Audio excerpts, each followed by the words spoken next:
do action. So I named my company Aphasia Dance Company.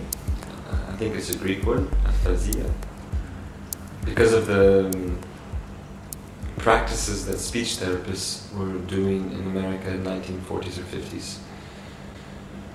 So they were working with patients who had aphasia, and together with their family, discovering movements to replace words which were missing. So aphasia is the loss or partial loss of the ability to use or understand words. So the speech therapists and the patients and the family would make gestures, which originally started from Native American Sign Language, and then generally became more personal.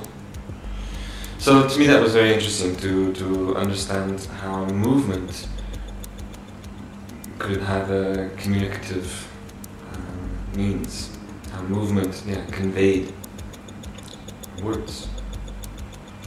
So that's the reason of the company's name, and I started this company 1997 maybe, 1998, while I was living between England and Amsterdam.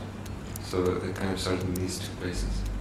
I made 5 productions with this company, I think. 5, maybe a little bit more, 6 or 7. Yeah, and now the company has moved to Belgium. So as I am there, so is the company. The last production we did was called Aphasiadisiac, which is the combination of aphrodisiac and aphasia, which was co-produced from Le Ballet de la Baie, and it was the last part of a trilogy that I made on communications. Now I'm working together with Saka Kaiwa on 2 duets, one titled Under Erasure and the other Rencontre des Imbéciles. So we have together around 40 minutes, which is the theme of identity and how identity is under erasure. So how the words that we have to speak about identity no longer fit our concept of identity. So we started to speak about what else maybe in our life is under erasure. If identity is under erasure, then perhaps governance might be, perhaps the human body may be. Language, I think, is continually under erasure, but how to express this development physically is a huge challenge, at least for me and for her. Yeah, that's under erasure, kind of. It is under erasure is the exploration, physical exploration, and Rencontre des Imbéciles is again a physical exploration, but we are placing much tighter restrictions on ourselves. That brings me maybe to how I work with dancers, how I choose dancers. Generally it's through getting to know someone. Either they take some workshops from me, or I have seen them perform. And so I get interested in their, not just their physicality, but how they solve problems, how they can express themselves. So it's much more beyond the physical technique and much more into the way of being, I guess. Generally create choreography on the dancers. I ask them questions, I give them tasks, I speak about certain environments or atmospheres I want to create or what I'm interested in.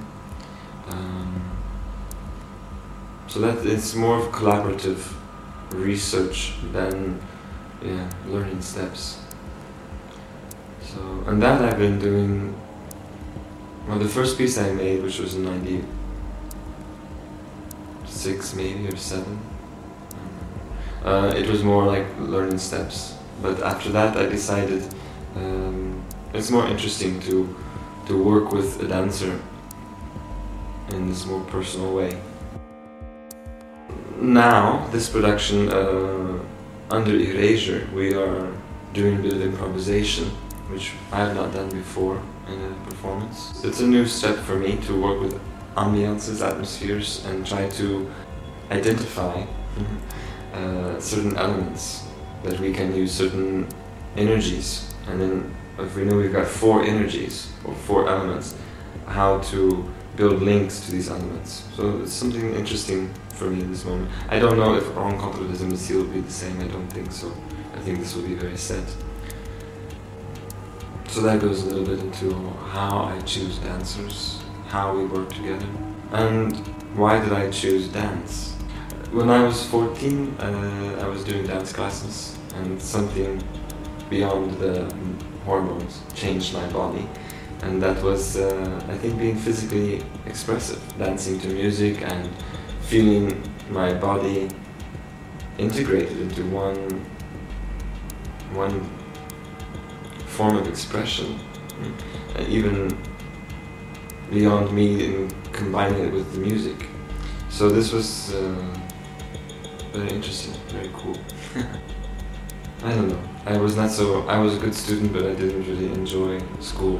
So to me there was no choice really. I knew that when I understood that you could actually make a profession of dancing, that was clear to me. I left America at 19, I went to Hungary at 20, went to Holland, working there, Germany, England, Belgium.